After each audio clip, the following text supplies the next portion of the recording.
Proverbs chapter 24, verses 30 through 34.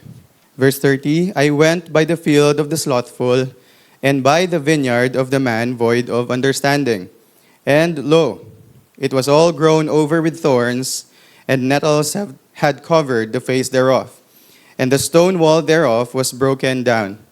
Then I saw, and considered it well. I looked upon it, and received instruction. Yet a little sleep, a little slumber, a little folding of the hands to sleep, so shall thy poverty come as one that traveleth, and thy want as an armed man. Ang ating pong preaching ngayong gabing ito, the danger of spiritual laziness.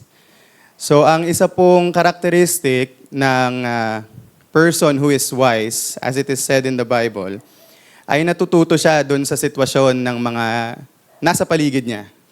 Marunong din siyang matuto from other people around him. Kasi pwede po nating isipin, no, ano bang matututunan natin dun sa slothful? When we say slothful, karaniwan ang alam po nating translation ay tamad. Diba? At yan po ay isang negative trait. Pero pwede ba tayong matuto from that negative trait?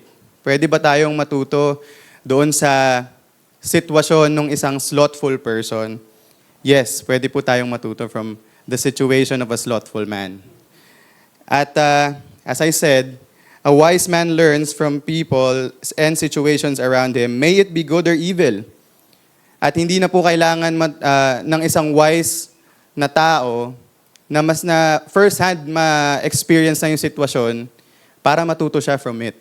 No, hindi mo na kailangang i-immerse yung sarili mo sa mga sitwasyon at sa mga bagay-bagay para lang dun ka matuto. Kasi ang alam po ng mundo at ang pinopromote ng mundo, experience is the best teacher. So kailangan matutunan mo, kailangan mapagdaanan mo para matuto ka. Pero hindi po ganun ang sinasabi ng salita ng Diyos. Pwede po tayong matuto kahit lang dun sa mga nakikita, naririnig, at nalalaman natin sa mga nangyayari sa paligid natin. At sabi po, all scripture is profitable for, isa po sa mga prophets ng scripture is instruction in righteousness. So, by reading the word of God alone, pwede na po tayong matuto kung paano po tayo dapat maglakad sa ating buhay Kristiyano. At ang sabi din po, whatsoever things were written aforetime are for our learning.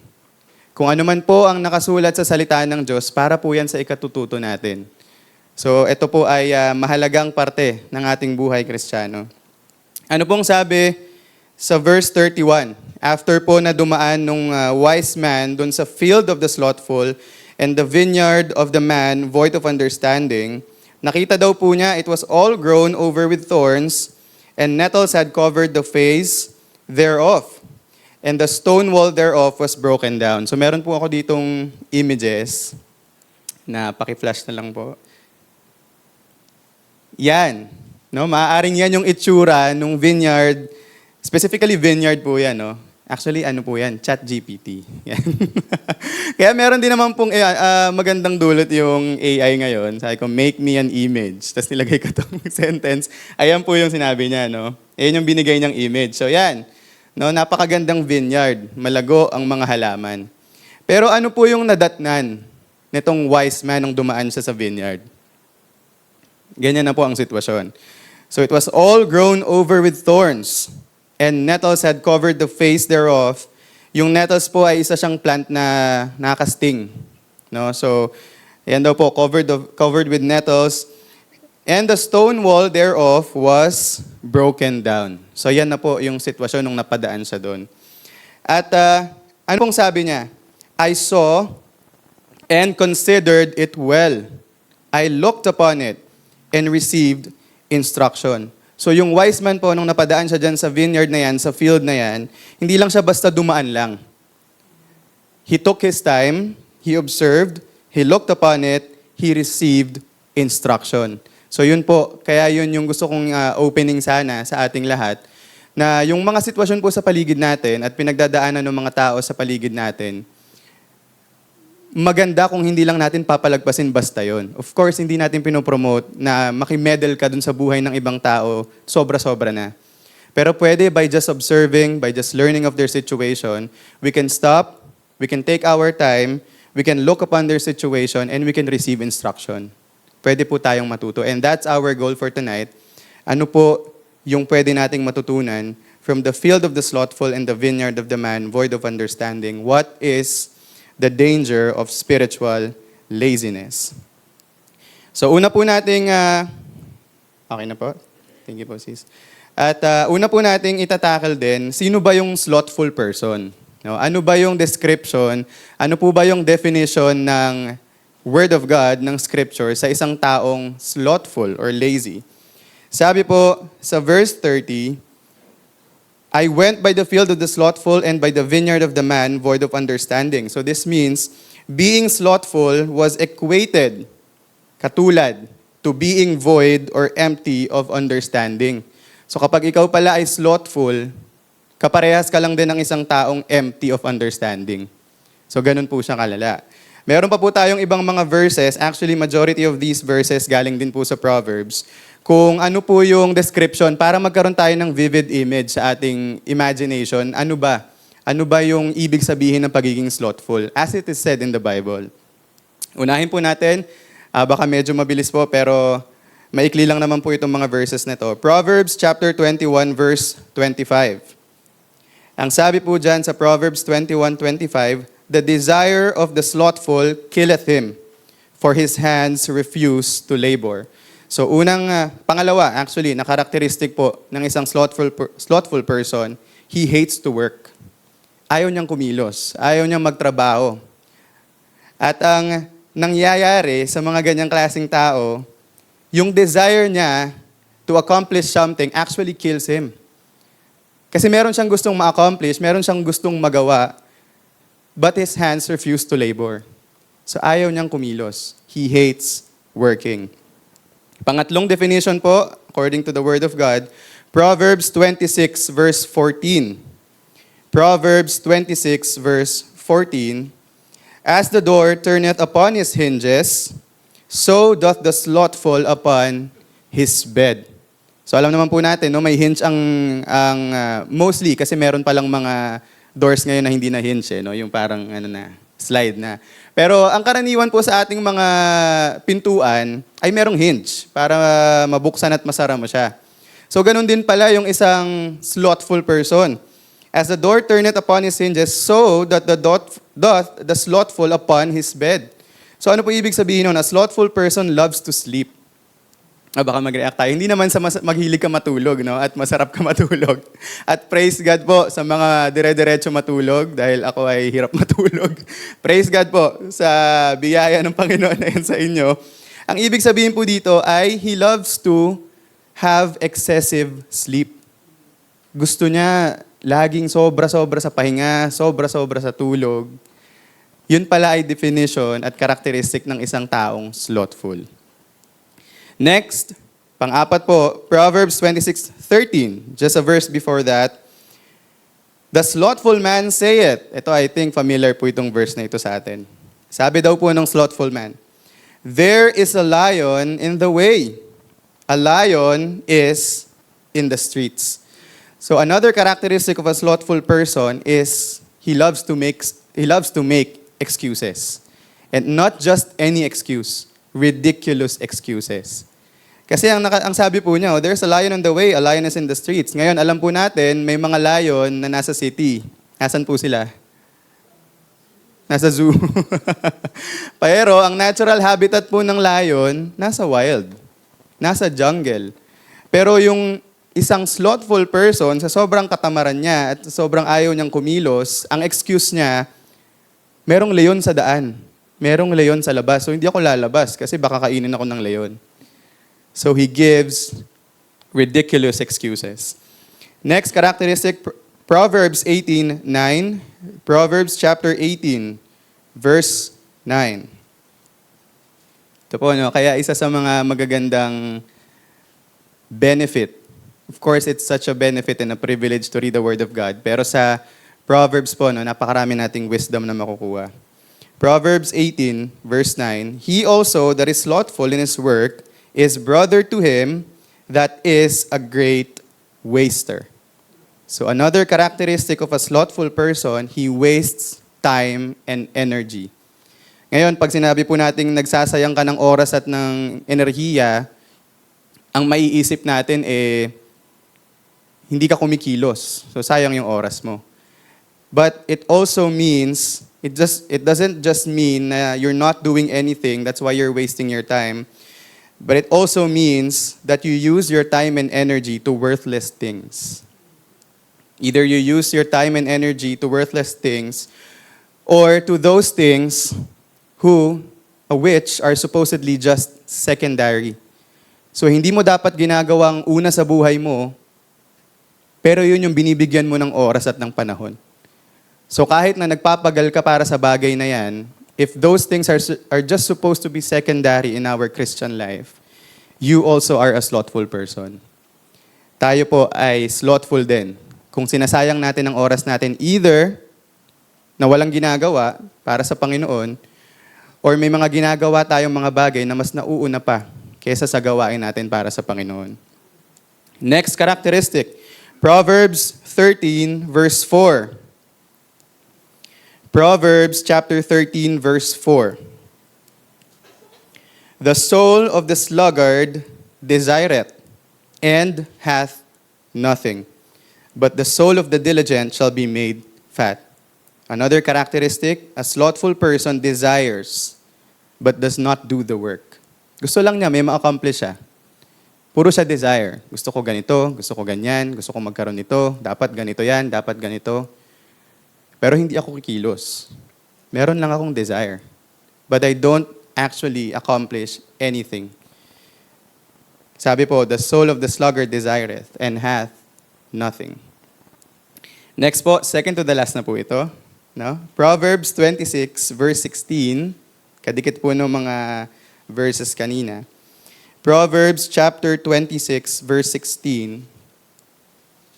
The sluggard is wiser in his own conceit than 7 men that can render a reason.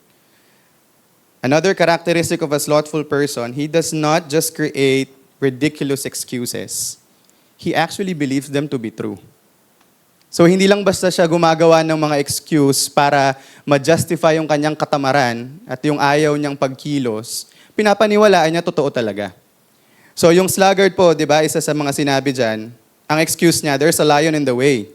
Siguro may isip natin, gawa-gawa niya lang yun, para lang hindi siya kumilos. Pero a slothful person po pala, according to this verse, he believes he is wiser in his own conceit. So yung kanyang sinasabi na excuse, pinapaniwalaan niya pala yun. At tingin niya, mas tama yung kanyang naiisip than 7 men that can render a reason. So kahit palapitan at kausapin siya nitong 7 lalaki na ito, who can render a reason, ng tao na ito, who can render a reason, he will still believe yung excuses na nabuo niya sa kanyang isipan. So yun po ay isa pang characteristic. Lastly, sa New Testament naman po tayo. According to Jesus, what is a slothful person? Ito po yung parable of the talents. Matthew chapter 25, verses 18 and 24 to 27.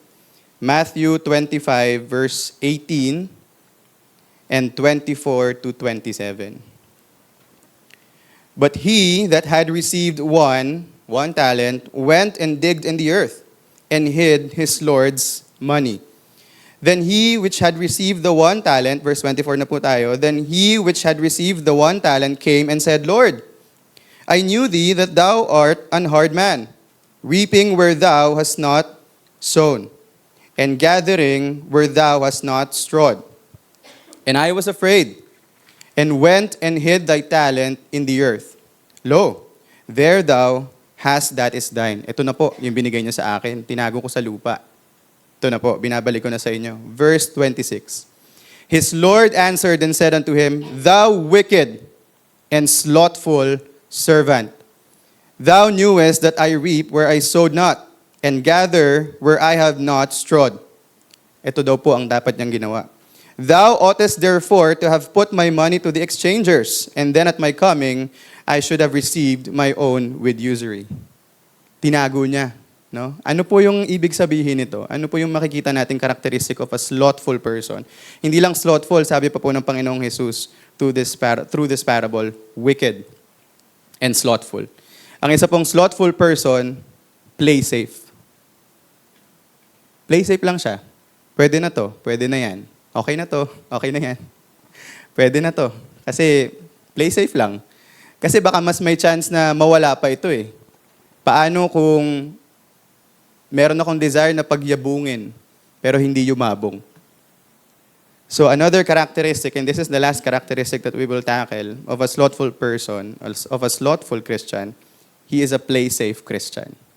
Kung ano lang yung convenient, yun lang. To emphasize, now knowing all these definitions of a slothful person from the Word of God, ito pong preaching natin is not about general laziness. Yung about secular things. Of course, maganda rin po na matackle natin yan, mapag-aralan natin yan. Merong iba't iba eh. Minsan you are slothful in your work. And sabi po, kapag hindi ka nagtrabaho, let him not eat. So that is also another form of laziness. Meron naman po lazy ka sa... kasi pag sa pakikipagkaibigan, hindi po natin pwedeng i-expect na magiging close tayo sa isang tao without putting in the work. May effort kang gagawin para makaklose mo yung tao na yan. In another sense, that's also laziness na feeling mo lang, gusto mo lang maging close kayo pero hindi naman kayo nag-uusap. Tapos magtataka ka, ba't kaya hindi kami close? Hindi naman kayo nag-uusap eh. So that's another form of laziness. Pero hindi po yun, hindi yun yung ating gustong pag-aralan ngayong gabing ito. I just want to emphasize na ang focus po natin ngayon is about spiritual slothfulness. Spiritual laziness. This is about our work in the Lord.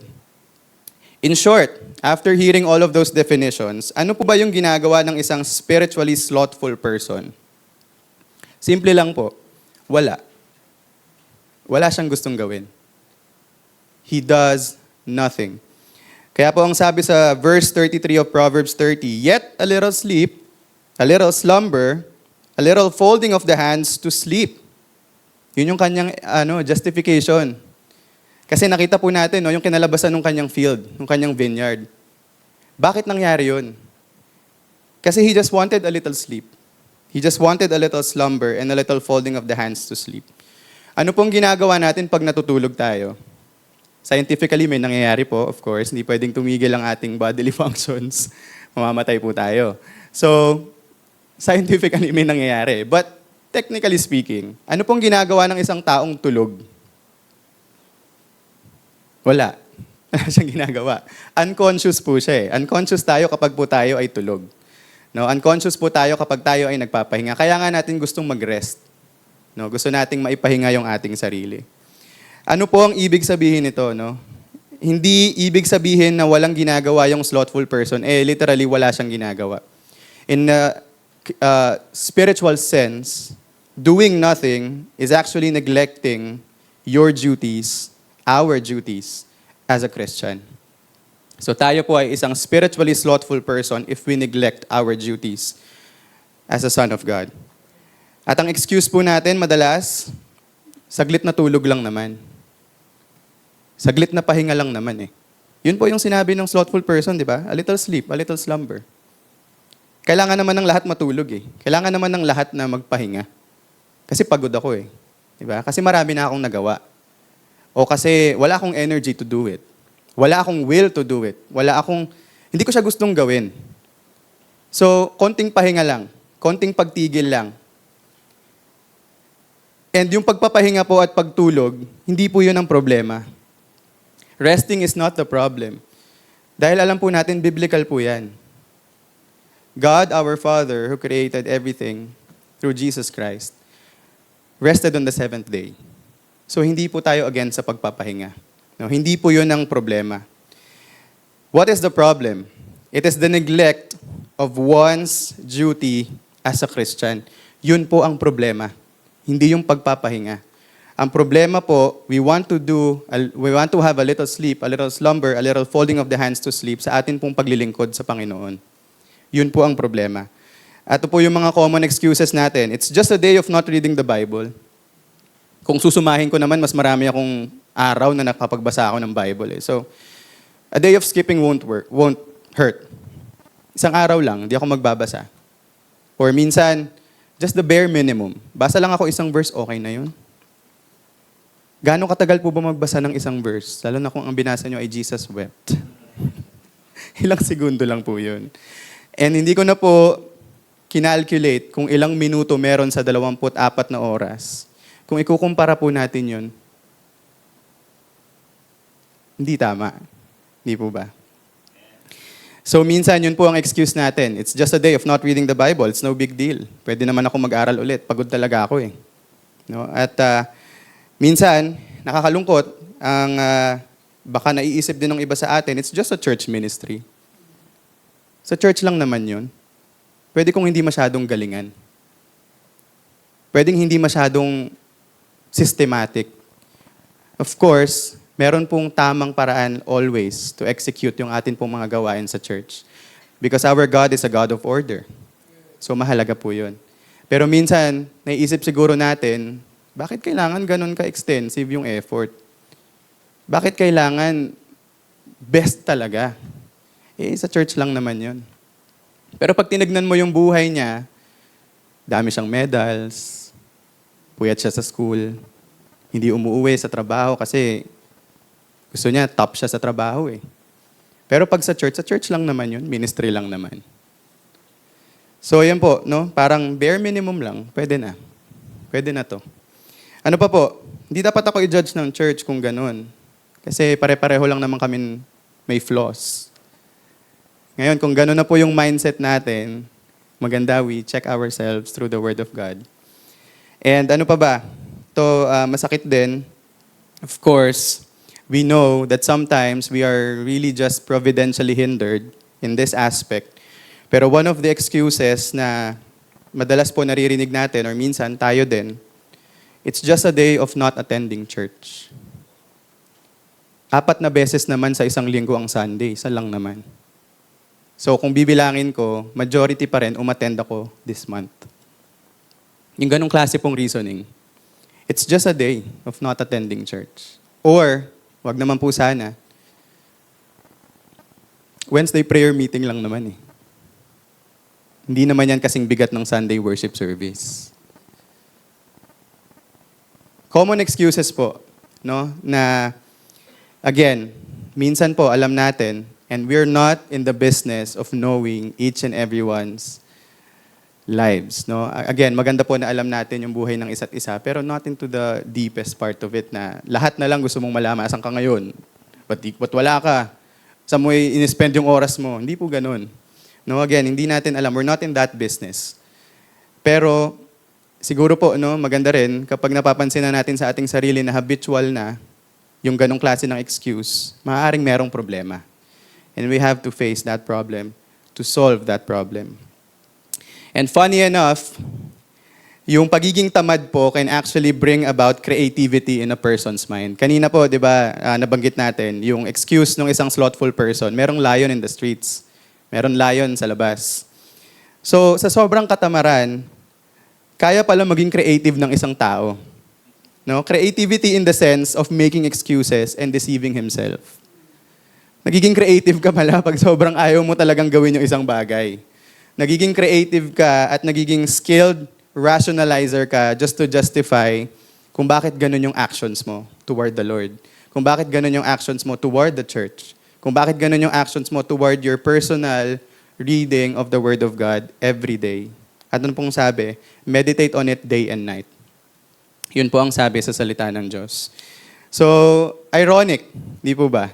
Na yung tamad, ayaw niyang kumilos, ayaw niyang gumawa, pero kaya niyang mag-create ng ganong klaseng mga excuses. So yun po ang isa sa nagiging epekto nun. Ano po ang epekto ng pagiging slothful? Aside from, sinabi po dun sa verses na nadatnan nga po ng wise person na puno ng thorns and nettles and the stone wall was broken down, ito po yung direct effect na makikita po natin sa verse 34 of chapter 30. Proverbs 30:34. So shall thy poverty come as one that traveleth, and thy want as an armed man. So ito po ang consequence, ito po ang epekto of being slothful.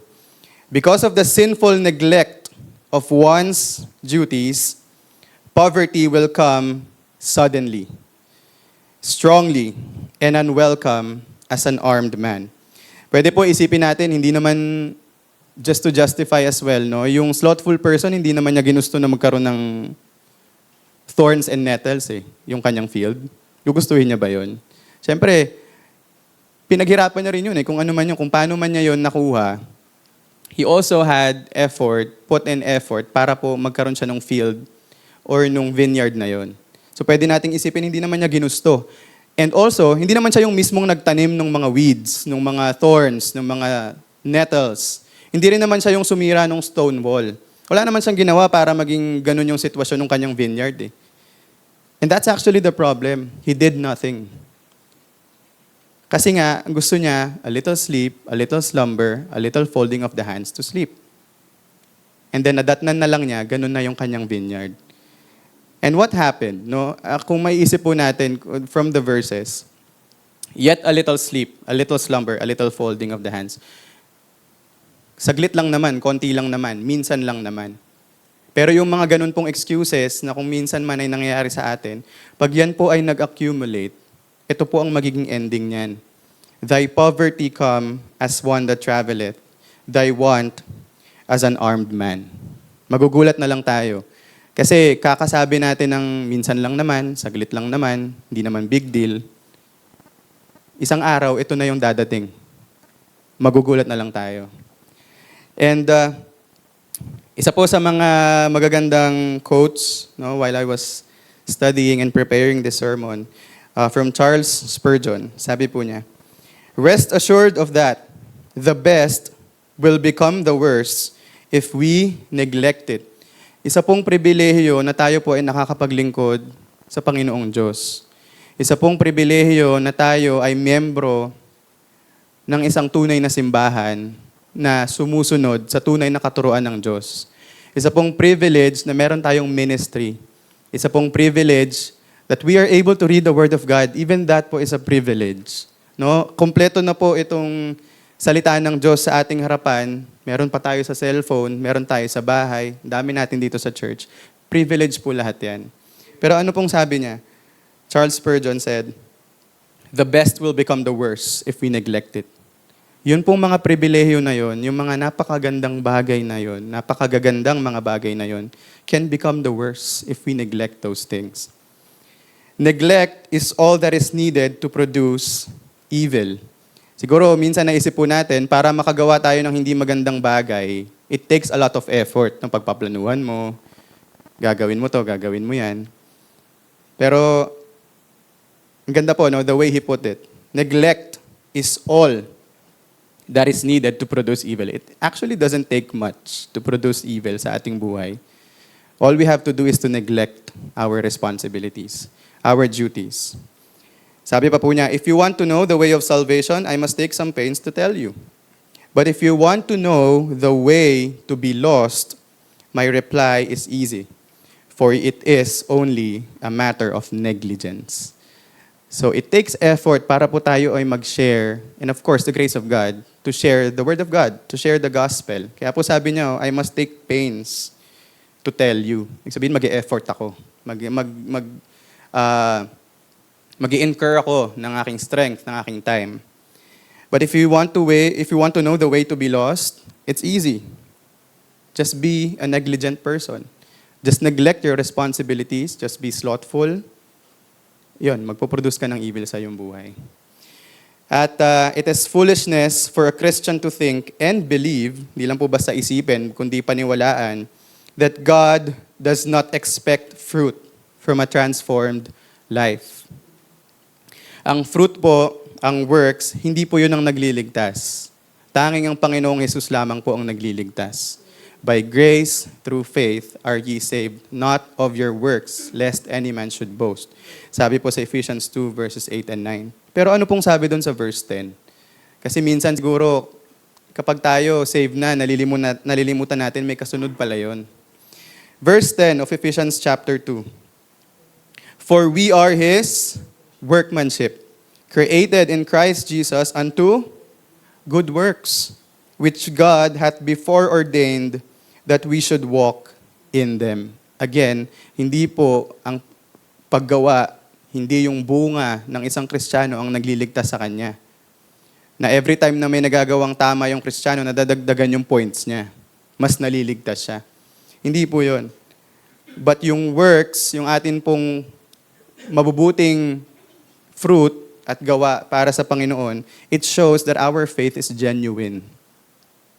Kasi yung faith po ay intangible. Kahit paano po natin i-share or i-explain yung faith, hindi po yan makikita ng ibang tao kung hindi po natin yan ipinapamuhay. Faith is intangible. Kailangan may makita sila na tangible para malaman nila na totoo yung faith na yun. Na yun pala yung faith. So again, hindi po yun ang nagliligtas, but it shows that our faith is genuine. Now, what I desire for us to do ngayon pong gabi is to ask ourselves, ako ba yun? Am I that person? Am I spiritually slothful and lazy? Am I neglecting my responsibilities as a Christian? Am I neglecting my responsibilities as someone who, by the grace of God, has been saved by the blood of Christ? Am I neglecting my duties as a member of this church? Maganda po that we reflect during this time and be reminded to do self-examination and to be reminded na tayo po ay merong natural inclination to be lazy. Yan po ay pinagdadaanan ng bawat isa sa atin. No, ako po am speaking here, not trying to say na hindi ko po ito nararanasan. Kaya isa po sa mga privileges and blessings na ako po ay nakakatayo dito, praise God, ay bago ko po ito i-present sa inyo, na-preach na po ito sa akin. And by God's grace ay nagkaroon na po ako ng mga reflection, ako ba to? Dahil unang-una sa lahat, napakahirap po, i-upload pa natin to sa YouTube, so hindi madidelete to. Unless may mag-delete. Pero habang buhay na po yun nandun, as long as it exists, as long as YouTube or Facebook exists, nandun na po yung preaching na ito. And then makikita ng mga tao, ang tamad din naman pala niya eh. Slothful din naman pala siya. Puro din naman pala siya excuses. So, napakabigat po ng responsibility ng mga tumatayo dito sa harap. And it is only by God's grace na kami po ay ma-protektahan ng Panginoong Diyos, no, from erring. And again, lahat po tayo ay nakakaranas nitong slothfulness and laziness na ito. And also, I just want to emphasize again na yung laziness po does not necessarily mean that you don't do anything. No? Yung talagang stagnant ka lang, nakaupo ka lang, hindi ka gumagalaw. Hindi po yun. No? Laziness means you don't do what you ought to do. Why?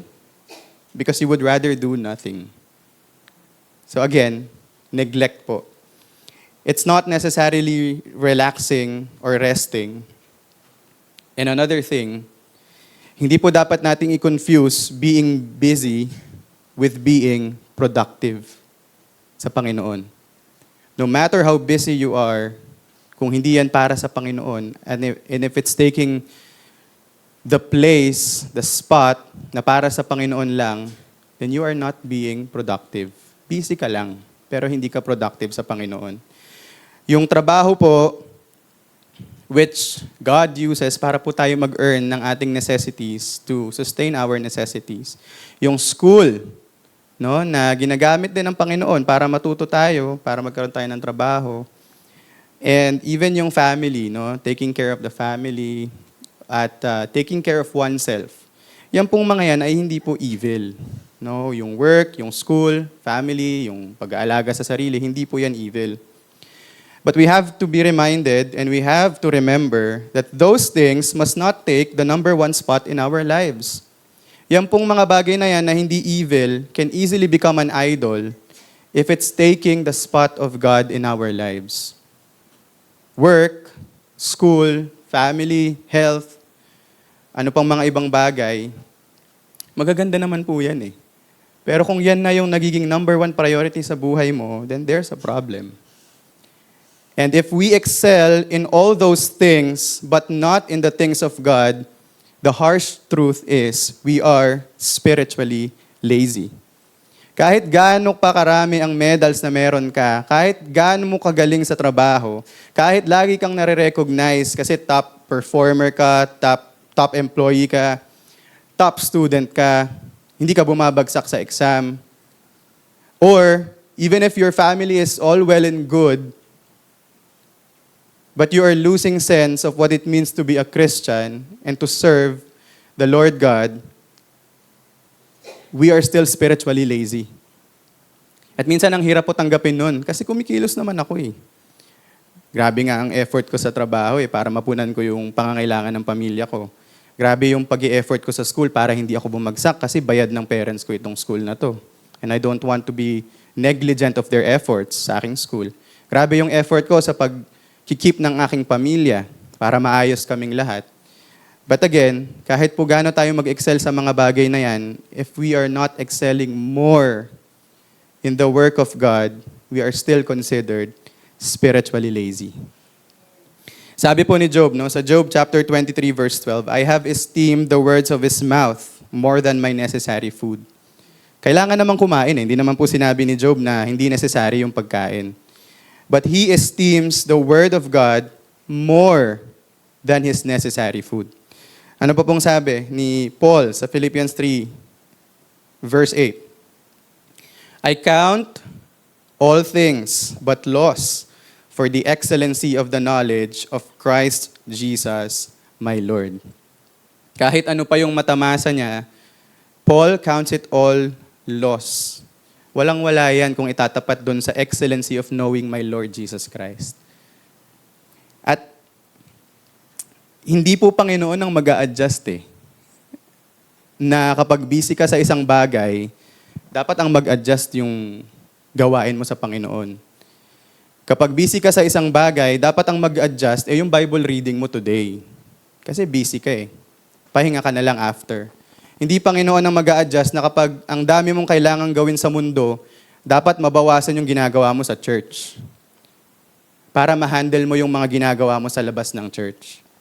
Hindi po Panginoon ang dapat mag-adjust. Dapat po we are striving by the grace of God to do more for the Lord. More.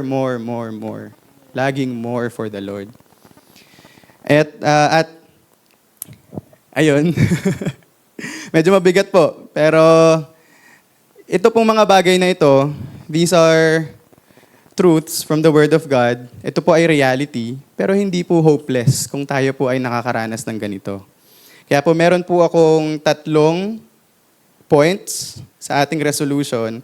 Instead of being lazy, let us act. A-C-T. First point, letter A, always make time to commune with God through His Word. Kasi ang sabi po, di ba, meditate on it day and night. At kung mapapansin po nyo po, ay yung word po na ginamit ko dito is not always find time. Always make time.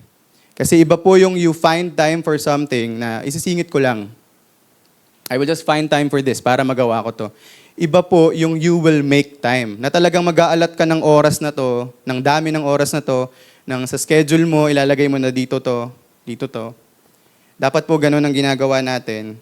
With regards to communing with God through His Word, we make time for it. At alam po natin, the Word of God is the sword of the Spirit. Yan po yung ating offense. Kapag tayo po ay inaatake ng mundo, ng kaaway, ng ating sariling flesh, yung ating pong sword to battle all those temptations ay the Word of God. Because the Word of God is the sword of the Spirit. Kaya maganda po, no? Every time na nagbabasa kasi tayo ng salita ng Diyos, nadadagdagan yung arsenal natin ng pwede natin gamitin every time we are tempted. Na sa isang specific situation, ipapaalala sa atin ng Holy Spirit tong Word of God na ito. Kasi naitago sa atin Ang sabi po ng psalmist, diba, Thy word have I hid in my heart. Why? That I may not sin against you.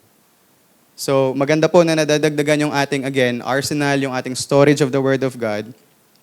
And also, if we know to ourselves na nagkukulang po tayo dito sa aspect na ito, let's take practical steps and discipline if needed. Kagaya po, no, very simple and very cliche, lagi namang pong ginagamit tong example na ito. Kapag po sa pagising natin sa umaga, ano yung una nating hinahanap? Cellphone. Yan, no? Maganda pong assessment sa ating sarili. Ano po yung una nating hinahanap? Ano yung una nating gustong tignan? Maaring hindi social media, maaring ibang bagay, pero ginagamit pa rin yung cellphone. O kaya, unang papasok sa isip mo, pagising mo, yung trabaho mo na gagawin for the rest of the day. And going back, no, kung yun po, kagaya po ng sinabi ninyo, if yung phone po yung nagiging dahilan kung bakit hindi prayer and reading the Word of God yung nauuna sa ating pagising, then let's take practical steps para hindi po natin katabi yung ating cellphone. Opo, very simple. Pero in the long run, it will help us. Or, yung mga, kasi ako po kagaya no, naging excuse ko na, ito kasi yung alarm ko at kailangan ko talaga mag-alarm.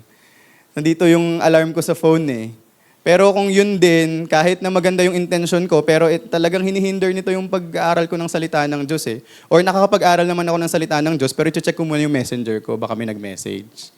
Or i-check ko muna yung email ko kasi baka nag-email yung PLDT. Kung yun po ang nagiging dahilan, edi take po tayo ng practical steps. No? Pwedeng bumili tayo ng yung ibang suggestion na nakikita ko pag nakakapanood ako ng mga podcast po, no? Yan sa mga, dyan sa YouTube, ay bumibili sila nung yung dummy phone. Kasi yung mga phone po, di ba, yung mga Nokia, yung mga walang wifi, may alarm pa rin yun eh. So noon pa lang, may alarm na ang cellphone. So kung yun yung nagiging dahilan kung bakit hindi ka nakakapagbasa, nauuna mo yung ibang bagay other than reading the Word of God and praying in the morning, then baka kailangan bumili ka nung ganong phone or baka kailangan bumili ka nung talagang orasan na lang na nag-a-alarm. Diba? So, very simple illustration lang po and example, but what I mean is, if we know to ourselves na ganyan po yung tendency natin every morning, o kahit sa anong panahon pa sa araw, with regards to reading the Word of God, then mag-take po tayo ng practical steps para maisaayos po natin yan. So yun po yung ating unang point. Always make time to commune with God through His Word. Next point, letter C, let us confess and forsake our laziness.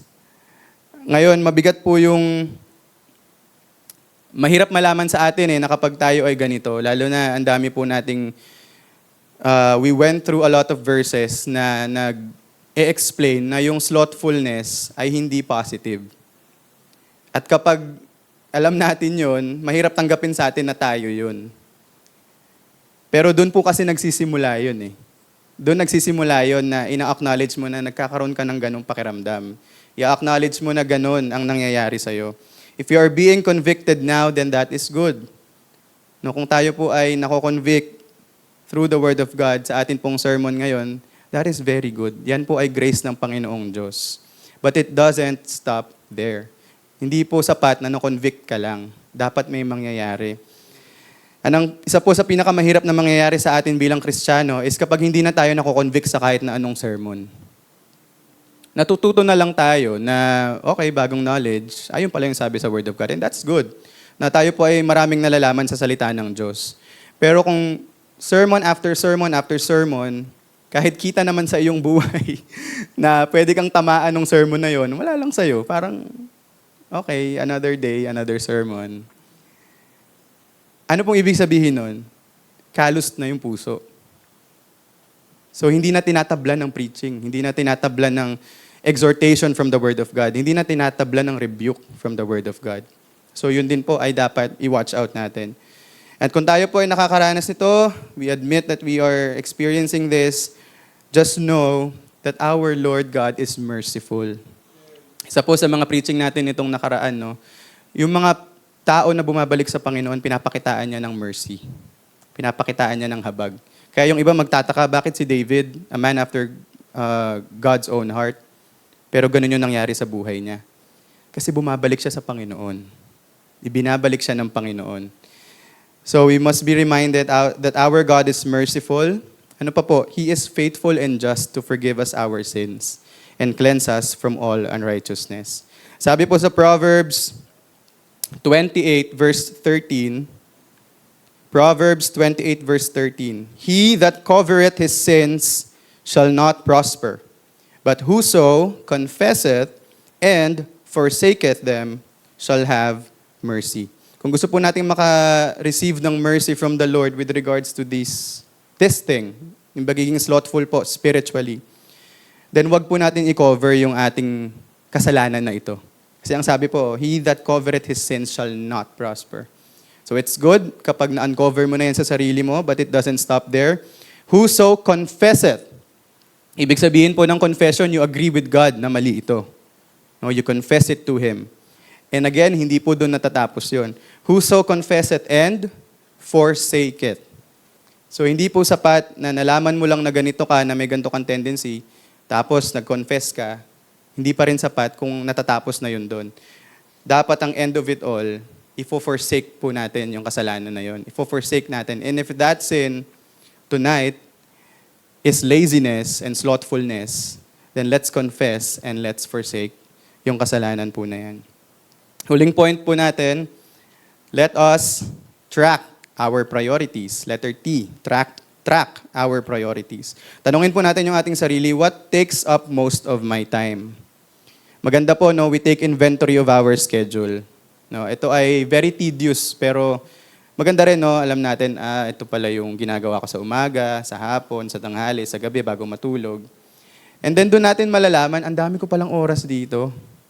Ang dami ko palang oras dito sa bagay na to na pwedeng hindi ko naman bigyan ng oras. At pwedeng ilagay ko na lang, ilaan ko na lang sa pag-aaral ng salita ng Diyos. So maganda po, we ask ourselves, what takes up most of my time? Am I losing time with God? Pero may time ako sa ibang bagay? Is our church attendance and ministry affected? Naapektuhan na ba ng ibang mga bagay yung attendance ko sa church at yung ministry ko sa church? Kasi mahirap lang din pong tanggapin, but the reality is, wala naman talagang sobrang busy na tao kung gusto niya yung gagawin niya. It's just a matter of what you choose to prioritize. Kasi kung isusuma po natin lahat yan, wala kasi akong time hindi ako pwede.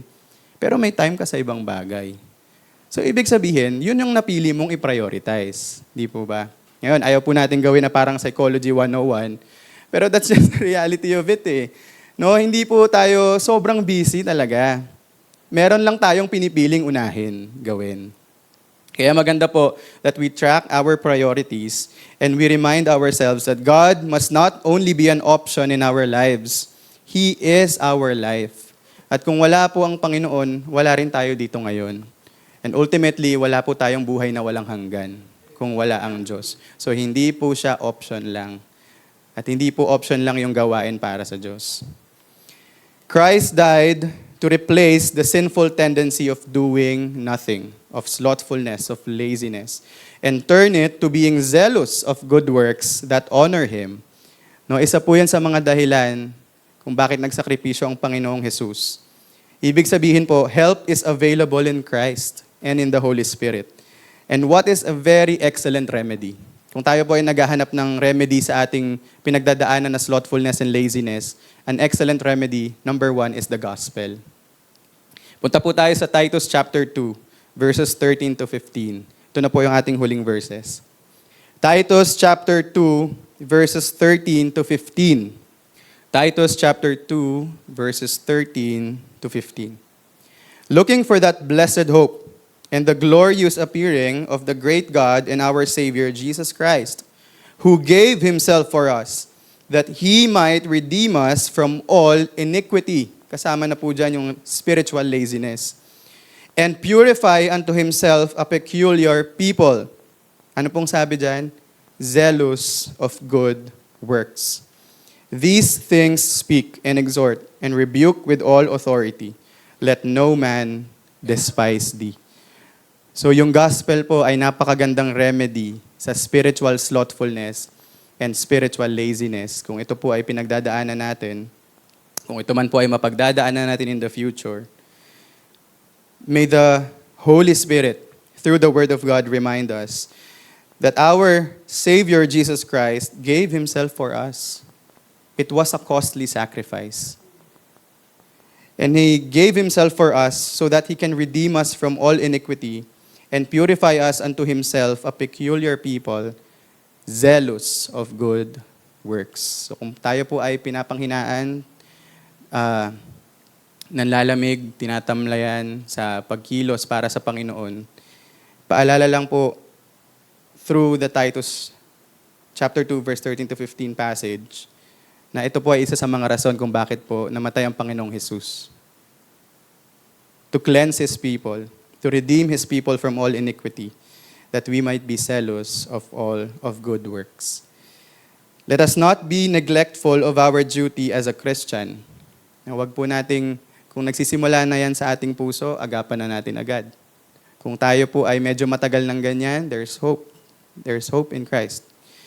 And let us not neglect our duty as a member of this church. Let us stop making excuses. Hindi po tayo lalago sa Panginoon kung hindi tayo nag-aaral ng salita niya. Hindi po yun magic. Na bigla na lang, alam ko na to. Hindi po natin maya-apply yung ating theme verse ng ating year-end na growing in grace and knowledge of the Lord Jesus Christ kung hindi po natin kikilalanin sino ba siya through His Word. Hindi po yan basta dumadating na lang. Hindi rin po tayo mag-grow in our ministry of evangelism kung ang lagi nating excuse, introvert kasi ako eh. Hindi talaga ako magaling makipag-usap. Kung hindi tayo magsisimula from somewhere, we won't go anywhere. So, let's stop making excuses. Marami pang aspeto ng ating Christian life. And let us willfully and intentionally be diligent in knowing the Lord and fulfilling our duties to serve Him faithfully. Purihin po ang Panginoon sa Kanya pong salita. Salamat po at nandito pa rin kayo. At ang hope po natin lahat ay sama-sama tayong mag-grow in the grace and knowledge of our Lord Jesus Christ. Tayo pong lahat ay tumungo at tayo po ay manalangin.